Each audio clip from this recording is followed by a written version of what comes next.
me llama. Bienvenidos a esta reunión, esta segunda reunión dominical. Nos da gusto recibirle.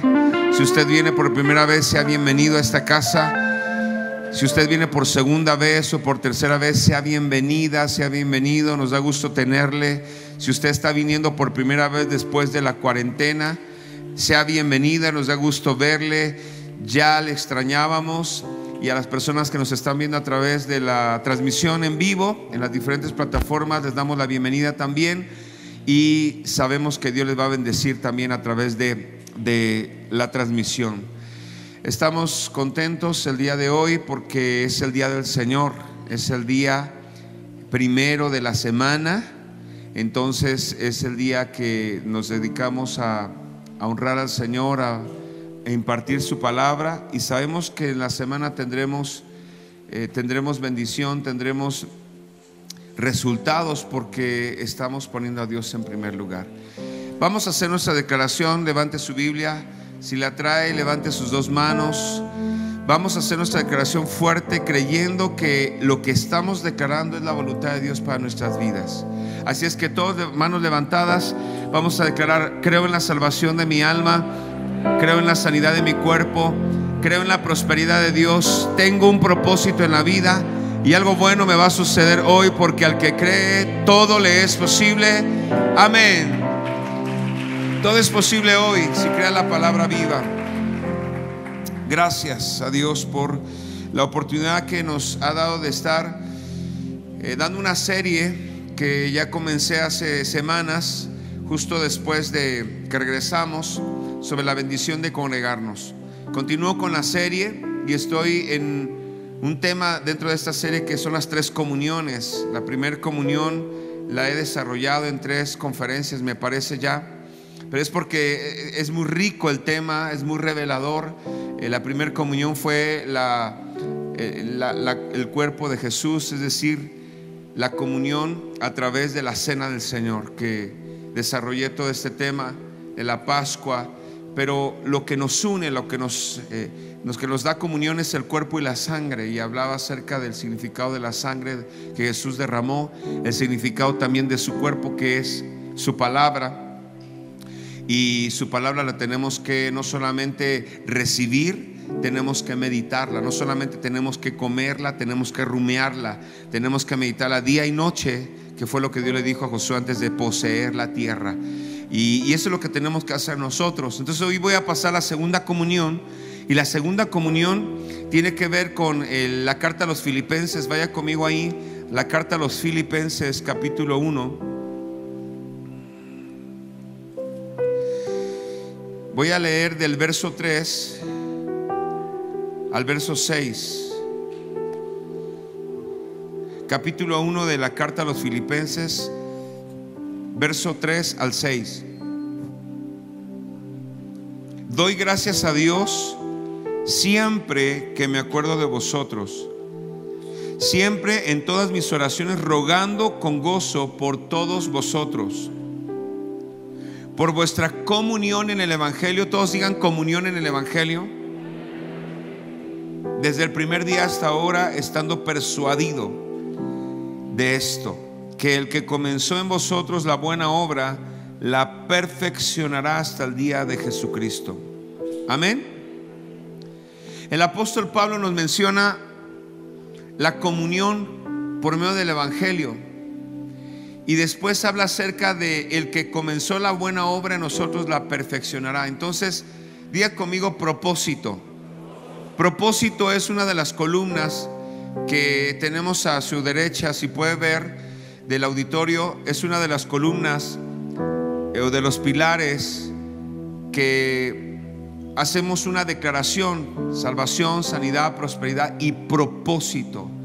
Eso es muy importante, porque la gran crisis del ser humano hoy en día no es la falta de dinero, es la falta de propósito. En este tiempo, después de todo lo que hemos vivido, la gente ha revalorado, ha priorizado muchas áreas en su vida. Cosas que no eran prioridad ahora las toman como una prioridad. Como es la familia, como es el vivir, como es la salud, la alimentación sana. La gente ha priorizado cosas en su vida y las ha revalorado porque nos hemos dado cuenta, o eso debió haber sucedido, porque después de esta cuarentena y aún la crisis, resultado de esta pandemia que vive el mundo, que estamos viviendo, si no hemos revalorado cosas, entonces vamos a caer en los mismos errores en los que veníamos cayendo y en los mismos hábitos. Pero la gran crisis después de todo esto que el ser humano tiene no es la falta de cosas materiales, sino la falta de propósito. Por eso es tan importante este tema y el apóstol Pablo toca el tema. Entonces quiero hablarle en los próximos minutos de el propósito general y el propósito individual que nosotros tenemos en esta vida. Hay un propósito general, lo menciona el apóstol, y hay el propósito individual.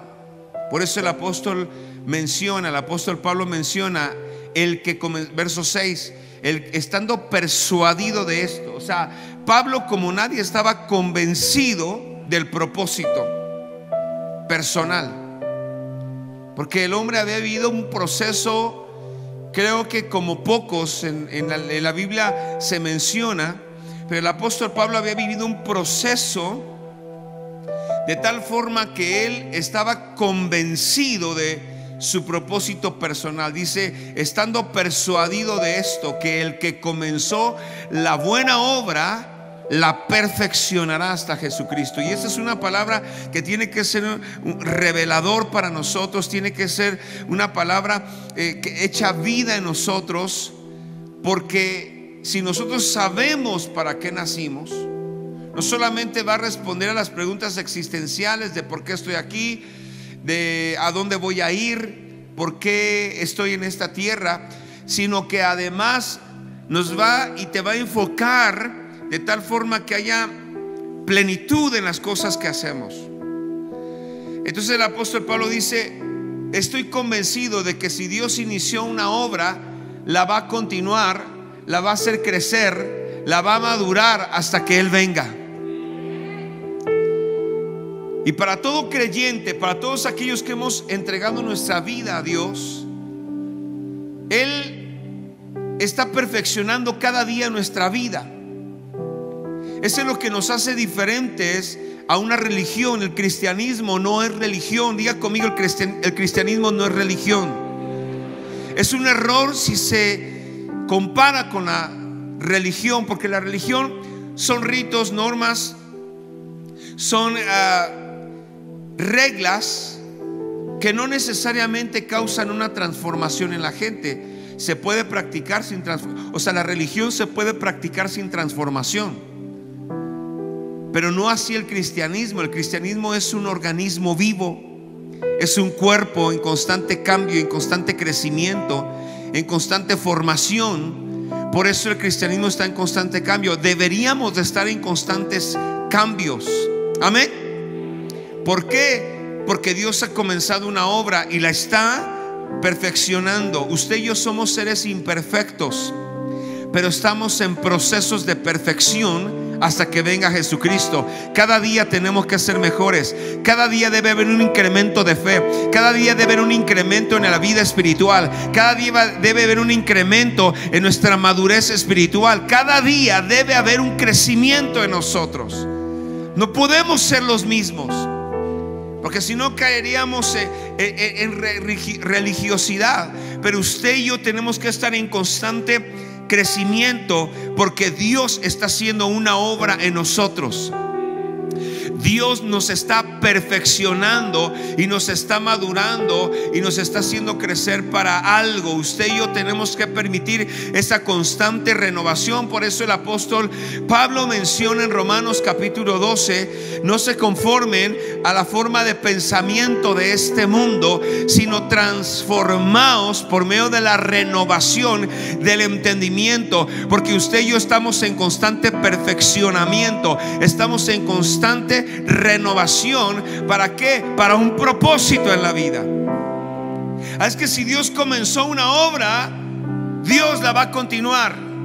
Si usted y yo estamos vivos después de esta pandemia, es porque hay un propósito divino, es porque hay un propósito superior, mucho más allá de lo que pensamos. El propósito es diferente a las metas. Una meta es hacer una carrera profesional, una meta es tener una casa, una meta es tener ciertos desafíos que nos proponemos, pero el propósito tiene que ver con algo eterno, y eso hace toda la diferencia. Hay gente que cumple las metas pero no tiene propósito. ¿Cuál es la diferencia? Que el propósito le da sentido y le da plenitud a la vida. Tan creemos esto que por eso tenemos la Academia Generación 318, que por eso tenemos el Instituto Gente Nueva, porque nosotros tomamos una decisión de formar a nuestras generaciones y no permitir que sean adoctrinadas por un sistema que no es anti-Biblia, anti-Dios, que no tiene temor de Dios. Entonces, ¿qué le estoy diciendo? Por ejemplo, tenemos alumnos en la academia que ellos tienen una profesión, son titulados, abogados, ingenieros, médicos. Unos tienen 2 carreras, otros 3 carreras, o sea, diferentes estudios. Pero aquí fueron donde encontraron el propósito, porque se los mostramos. Entonces, cuando encuentran propósito, encuentran sentido a su vida, y eso es lo que hace la diferencia. De eso estamos hablando. Por eso en el instituto, en el colegio, a los chiquitos, desde chiquitos les estamos enseñando para qué nacieron. Mire lo que dice el Salmo.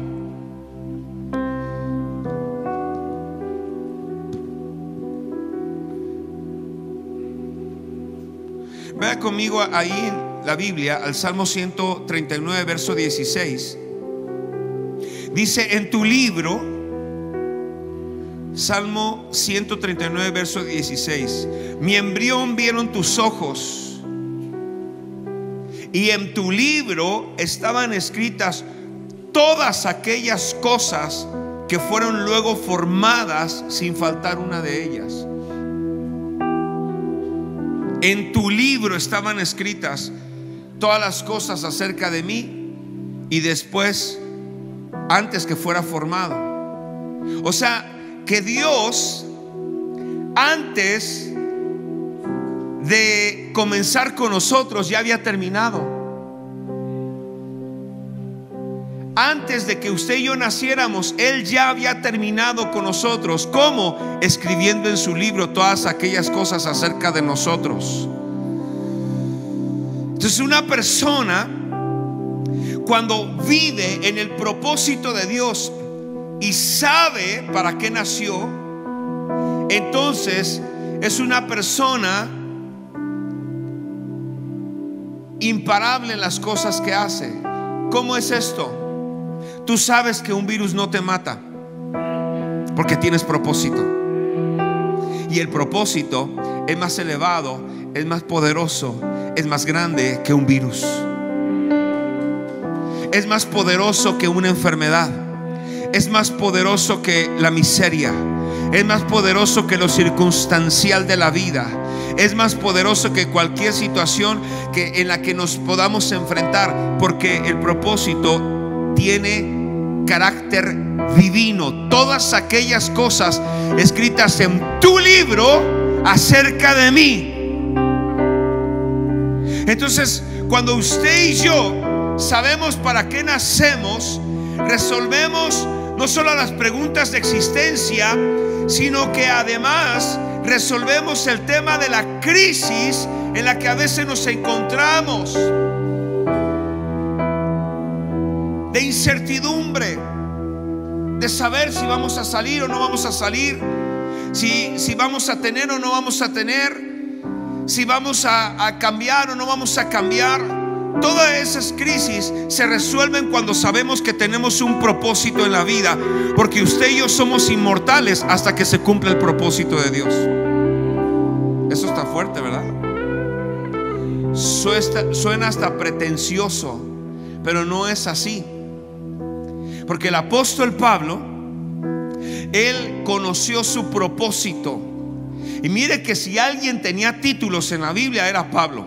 Es más, en el capítulo 3, el apóstol Pablo menciona ahí en el verso 3, dice: porque nosotros somos la circuncisión, los que en espíritu servimos a Dios y nos gloriamos en Cristo, no teniendo confianza en la carne. O sea,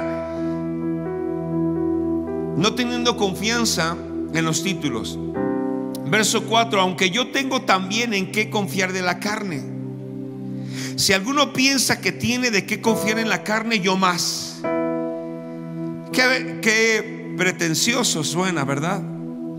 Circuncidado al 8º día, o sea, hebreo, del linaje de Israel, de la tribu de Benjamín, de allí salían los reyes. Hebreo de hebreos, en cuanto a la ley, fariseo, o sea, un conocedor de la ley. Para ser un fariseo tenía que tener ciertos estudios teológicos, y él fue estudiado a los pies de Gamaliel, o sea, fue formado, una de las escuelas más importantes de teología en la antigüedad. Pero dice: en cuanto a la ley, fariseo; en cuanto al celo, perseguidor de la iglesia. O sea, era bien religioso. O sea, él sí practicaba una religión, era de hueso colorado, como decimos los mexicanos. En cuanto a la justicia que es en la ley, irreprensible. O sea, un cumplidor de la Torá, un cumplidor del Pentateuco, un cumplidor de la ley. Pero en cuantas cosas eran para mí ganancia, las he estimado como pérdida por amor de Cristo. Escuche esto: y ciertamente aún estimo todas las cosas como pérdida por la excelencia del conocimiento de Cristo Jesús mi Señor, por amor del cual lo he perdido todo, lo tengo por basura para ganar a Cristo. O sea, si alguien se jactaba de títulos, era Saulo. Cualquier título, cualquier meta que él se propuso la alcanzó, a nivel profesional y a nivel religioso y a nivel económico, porque solamente la gente con posibilidades económicas estudiaba una escuela tan cara como la que él estudió. No cualquiera podía estudiar, no cualquiera tenía acceso a los libros, no cualquiera tenía acceso a los papiros, no cualquiera tenía acceso a la escritura. Pero el hombre tenía dinero, por eso podía estudiar. O sea, en las metas, cualquiera que hoy en día los jóvenes, si es que tienen metas, podría anhelar, él las cumplió. Él tenía algo de qué jactarse. Por eso de esta manera lo dice: si alguien tiene de qué jactarse, yo más. Si alguien se enorgullece de su título, yo tengo 3 títulos, tengo doctorado. Si alguien tiene que jactarse de sus posesiones, yo tengo posesiones. Pero algo les puedo decir: todo eso lo he tomado por basura a fin de conocer a Cristo. O sea, a fin de conocer el propósito. Porque cuando en una de esas persecuciones de los cristianos, Saulo se encuentra con Jesús, se encuentra con el propósito, y le dice: Jesús, ¿por qué me persigues? ¿Quién eres tú? Yo soy al que tú persigues. Y como eso salía de su teología, como eso salía de su pensamiento, como eso salía de su cuadro de religión, y no lo podía definir, entonces dice: yo tengo que conocer el propósito. Y entonces Jesús le empieza a mostrar su propósito. Durante varios días, durante varios años, Saulo fue discipulado por el mismo Jesús resucitado, y le empezó a mostrar su propósito. Y entonces Pablo dice: este conocimiento es superior. Este conocimiento no se da en las escuelas. Este conocimiento yo no lo aprendí en la universidad. Eso es más grande, eso es más elevado. Yo quiero vivir por ese propósito, y si esto me estorba, lo tomo por basura a fin de conocer el propósito de Dios sobre mi vida. De eso le estoy hablando hoy en esta mañana. Hay cosas que no sabemos, que son del propósito de Dios para nuestras vidas. ¿Por qué le digo que somos inmortales hasta que se cumpla el propósito? Porque cuando el apóstol Pablo conoce su propósito y empieza a caminar en ello, deja de perseguir a los cristianos para convertirse en un cristiano perseguido. Declaraciones como esta, el apóstol Pablo decía, para mí, porque una persona habla así cuando sabe de su propósito. Porque una persona cuando sabe lo que Dios escribió acerca de él, acerca de ella, entonces cambia su manera de pensar, cambia su cosmovisión, cambia su forma de ver las cosas en la vida. Y el apóstol Pablo dice, no me importa, porque él ahora perseguía, pero ahora era perseguido. Dice, para mí el vivir es Cristo y el morir es ganancia. O sea, él le daba igual si vivía o si moría, porque sabía para qué había nacido. Para mí el vivir es Cristo y para mí el morir es ganancia. Después de él haber invadido Asia con el evangelio, le dice un discípulo, no vayas a Roma, porque ahí te van a matar, te van a amarrar y te van a matar. Dice, a eso voy. ¿Qué loco habla así? Alguien que sabe para qué nació. Alguien que no le teme a la muerte, que no le teme a la vida, que no le teme a la enfermedad, que no le teme a los ángeles, que no le teme a los muertos, que no le teme a la oscuridad, que no le teme a los espíritus. Alguien que sabe que es inmortal hasta que se cumpla todo lo que Dios dijo de él. Para mí el vivir es Cristo y si muero es ganancia. ¿Cuál temor? ¿Cuál angustia? ¿Cuál crisis? ¿Cuál depresión? Porque él sabía para qué había nacido. De tal forma que se convirtió en el hombre del Nuevo Testamento que invadió Asia con el evangelio. Pero él tuvo que tomar algunas cosas como pérdida. Y él dijo, todo lo que me estorbaba en conocimiento, en posesión, lo he hecho a un lado a fin de conocerle, a fin de saber quién es él. Cuando se encontró con él camino a Damasco, cuando se encontró con Saulo. Entonces usted y yo, lo que necesitamos en nuestra vida es saber nuestro propósito. Eso es lo que enseñamos en la escuela, en las escuelas que tenemos acá. Eso es lo que enseñamos en la academia de servidores. Es lo que enseñamos acerca del propósito. Porque cuando la gente sabe cuál es su propósito, sabe cuál es su diseño, sabe cuáles son los dones con los cuales Dios le ha equipado, entonces es una persona que se convierte en una persona asertiva en las decisiones, asertiva en los trabajos que hace, asertiva en los proyectos que hace, asertiva en las declaraciones que hace. ¿Por qué? Porque sabe que ese es su diseño, sabe que ese es su propósito. Y hay cosas que Dios ha escrito acerca de ti que necesitas saber. Hay cosas que Dios ha escrito en su libro acerca de ti que necesitas conocer. ¿Y cómo sé lo que Dios dice en su libro? Aquí está su libro, y este libro tiene detalles de lo que Dios ha planeado para ti y para mí. Cuando tú y yo lo leemos y se nos es revelado por el Espíritu Santo lo que está en esta palabra, comenzamos a caminar creciendo, comenzamos a avanzar en nuestra vida, empezamos a avanzar en la vida espiritual, empezamos a avanzar en la vida laboral, empezamos a avanzar en la vida social, comenzamos a avanzar en la vida afectiva, comenzamos a avanzar en la vida familiar, en todas las áreas de la vida. ¿Por qué? Porque empezamos a ser asertivos acerca de aquello que Dios habló acerca de nosotros. Tan importante esto. Entonces el apóstol dice: si alguien tiene que jactarse de algo, yo más. Pero algo nos enseña el apóstol y dice: por amor de él, de su propósito, lo he perdido todo. Hay cosas que quizá para nosotros debemos tomarlas como pérdida, porque no están ayudando, están estorbando para el propósito de Dios. Hay cosas que no están ayudando y quizá tengamos que hacerlas a un lado.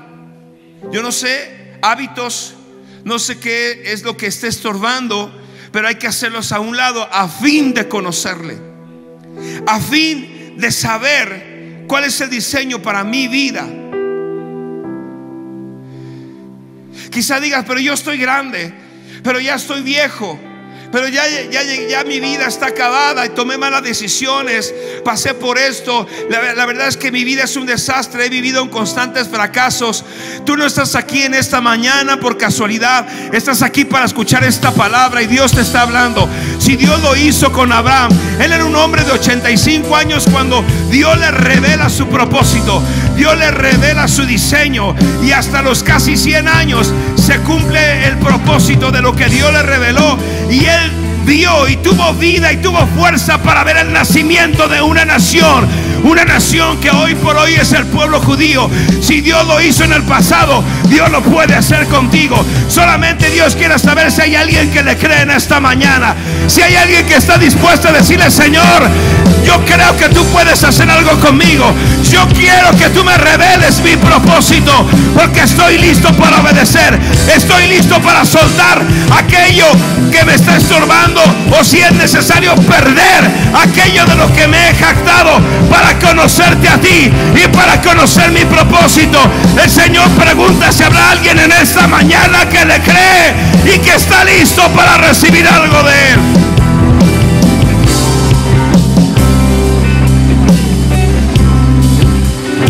Ya conmigo, propósito.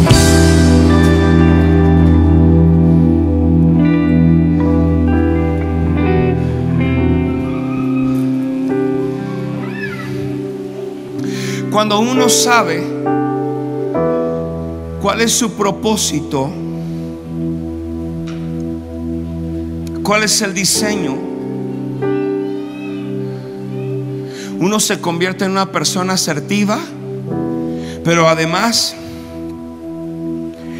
uno comienza a vivir un aceleramiento de parte de Dios. O sea, a Abraham, cuando Dios le dio la promesa, tenía 85 años. Cuando se cumplió la promesa, tenía casi 100 años. Habían pasado 15 años. 15 años de proceso, de perfeccionamiento. Porque en que Dios te da una promesa y en el cumplimiento de ella hay un proceso, hay un perfeccionamiento. El que comenzó la buena obra la perfeccionará, la irá madurando, la irá cambiando, la irá transformando hasta el día de Jesucristo. Usted y yo estamos en constante transformación cuando estamos en las manos de Dios, y cuando estamos permitiendo que el Espíritu Santo obre en nosotros, estamos en constante transformación. Por eso no podemos ser las mismas personas. Por eso la iglesia está en constante cambio. Las grandes reformas de la historia fueron hechas por cristianos, no por la iglesia. Ojo, las grandes transformaciones de la historia no fueron por la religión, fueron por el cristianismo. Porque el cristianismo está en constante cambio. La palabra revelada tiene una renovación de la mente que hace que no nos conformemos con lo que nos enseñan o con el adoctrinamiento de las sociedades y de los sistemas, sino hace que podamos estar conscientes de nuestra posición en la historia y en la eternidad. Y eso enseñamos en las escuelas que tenemos aquí. Por eso los jóvenes, cuando salen con su propósito, salen potenciados. Si van a ejercer su carrera, si van a hacer lo que Dios les habló, potenciados para hacer aquello que Dios les habló. Si es algo ministerial, si es algo profesional, si es algo empresarial, si es en la política, si es en la economía, si es en cualquier área, en el medio artístico. Ahí Dios los potencia para lo que han nacido, y nosotros les ayudamos a descubrir eso. Cosas que no van a enseñar en otras escuelas. Porque el propósito, repito, el propósito es eterno. Tiene carácter divino. todas aquellas cosas escritas en tu libro acerca de mí. Tenemos que saber qué es lo que Dios escribió acerca de nosotros para poder caminar en ello. Y como nunca te vas a convertir en una persona que vaya ya no de fracaso en fracaso, vaya de victoria en victoria, vaya de fe en fe, vaya de autoridad en autoridad, vaya creciendo, vaya caminando cada día siendo perfeccionado hasta el día de Jesucristo. Propósito individual. Ahora, propósito general. Dice la escritura en Filipenses,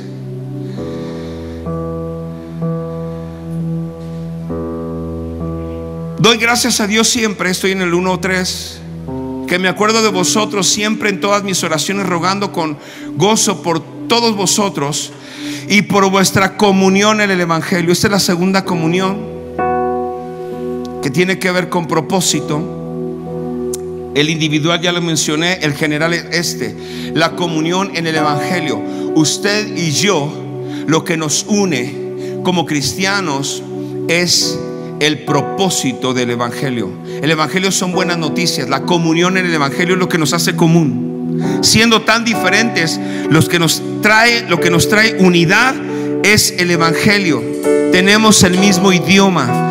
Buenas noticias quiere decir el Evangelio, buenas noticias. Eso es lo que nos hace diferentes y es lo que nos une. Usted y yo hablamos buenas noticias. Usted y yo no replicamos la maldad. Usted y yo no replicamos las malas noticias que hoy por hoy se oyen en el mundo. Usted y yo somos portadores de buenas noticias para un mundo afligido. Somos portadores de esperanza para aquellos que ya no tienen esperanza. Somos portadores de una palabra sanadora para aquellos que han enfermado del alma y de las emociones.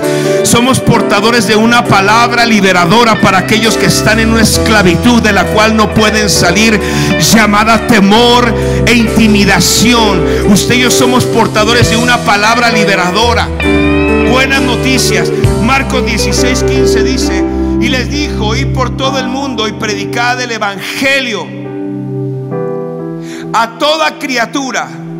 El que oyere y fuere bautizado será salvo, mas el que no creyere será condenado. Y estas señales seguirán a los que creen. En mi nombre echarán fuera demonios, hablarán nuevas lenguas, tomarán en las manos serpientes, y si bebieren cosa mortífera no les hará daño. Sobre los enfermos pondrán sus manos y sanarán. Esa es nuestra asignación. Eso es lo que nos hace uno como iglesia. Nosotros no somos una religión, nosotros somos la iglesia de Jesucristo. La iglesia que Jesús soñó es una iglesia empoderada, es una iglesia llena del Espíritu Santo, es una iglesia con una palabra liberadora, es una iglesia que las mismas puertas de la muerte no podrán soportarla.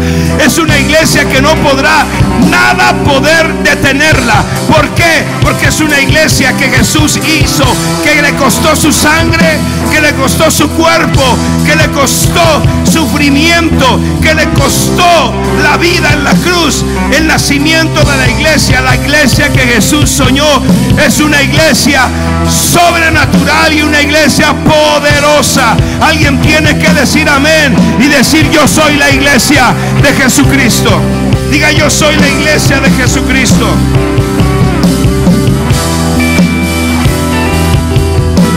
Mateo 28:19. Quédese de pie.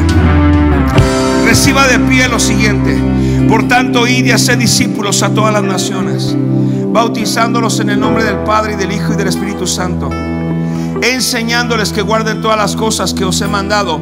Y aquí estoy con vosotros todos los días hasta el fin del mundo. Amén.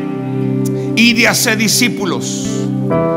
Vayan y enséñenle y bautícenlo. Es lo que hacemos acá. hacemos discípulos. Estar en una iglesia con una visión, hacer discípulos de Jesucristo. Cuando nosotros, todo comienza en el encuentro, cuando 10 y 11 de octubre, encuentro con Dios, ahí empieza todo. Después los metemos a la academia de servidores, y después del primer módulo enseñamos los bautismos, los diferentes tipos de bautismo que hay en la Biblia, y uno de ellos es el bautismo en agua, bautizándolos en el nombre del Padre y del Hijo y del Espíritu Santo. Termina el primer módulo, los bautizamos. Después de eso los llevamos a vida de éxito, a conocer su propósito. Después los llevamos a una vida, al módulo de prosperidad y de honrando autoridades y de prosperidad, para que empiecen a crecer en todas las áreas de su vida, y los llevamos a conocer su propósito con un solo diseño, con una sola palabra: ir y hacer discípulos, enseñándoles que guarden. Ahí los enseñamos, ahí les formamos. ¿Para qué? Para que sepan para qué nacieron. Y dice la palabra: y estas señales, mientras hacen los discípulos, estas señales les van a seguir. Sanarán a los enfermos, impondrán las manos a los enfermos y estos sanarán. Si bebieren cosa mortífera, nada les hará daño. Dice la palabra: echarán fuera demonios en mi nombre. Levante sus manos, porque usted y yo somos la iglesia de Jesucristo, y estas señales son las que siguen. Imposible que prediquemos la palabra y que no haya señales, y que no haya milagros, y que no pongamos a temblar a las tinieblas y a los espíritus demoníacos de opresión que han estado ahí acerca de ti o de las familias. ¿Por qué? Porque la palabra que hablamos es una palabra sanadora, es una palabra liberadora. Tú y yo somos portadores de una palabra que el mundo necesita, que no lo puede dar el conocimiento, que no lo puede dar el poder, que no lo puede dar la economía. Es una palabra salida del cielo, es una palabra de paz, es una palabra de sanidad, es una palabra de liberación. Levanta tus manos, hablo a tu espíritu en este momento. Tú no viniste a una conferencia bonita, tú viniste a ser liberado para ir a tu propósito. Tú viniste a ser sanado para conocer a qué es aquello que tú has nacido y para qué estás en esta tierra. Levanta tus manos y en el nombre de Jesús declaro libertad en tu mente, declaro libertad en tu espíritu.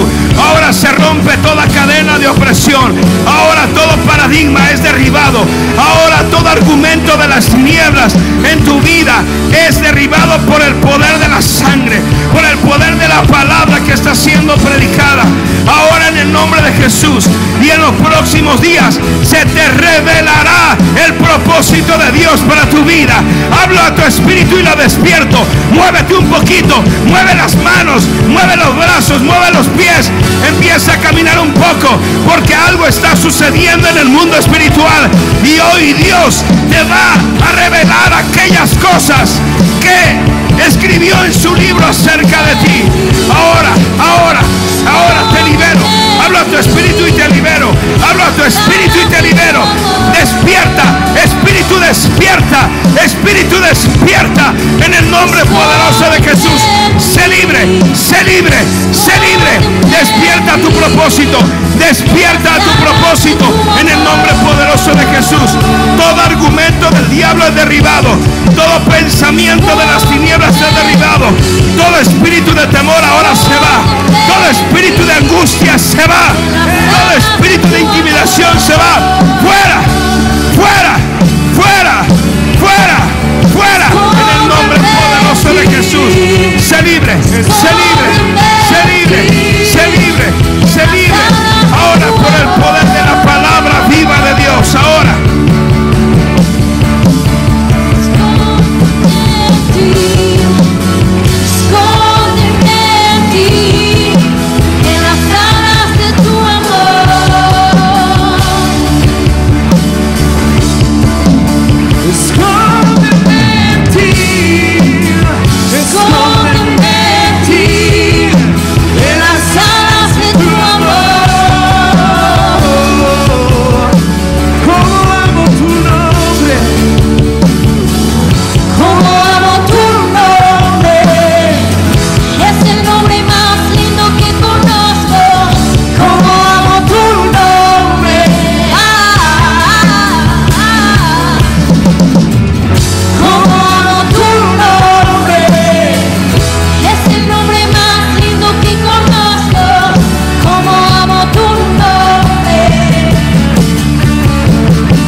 terminando, estamos muy cerca del fin.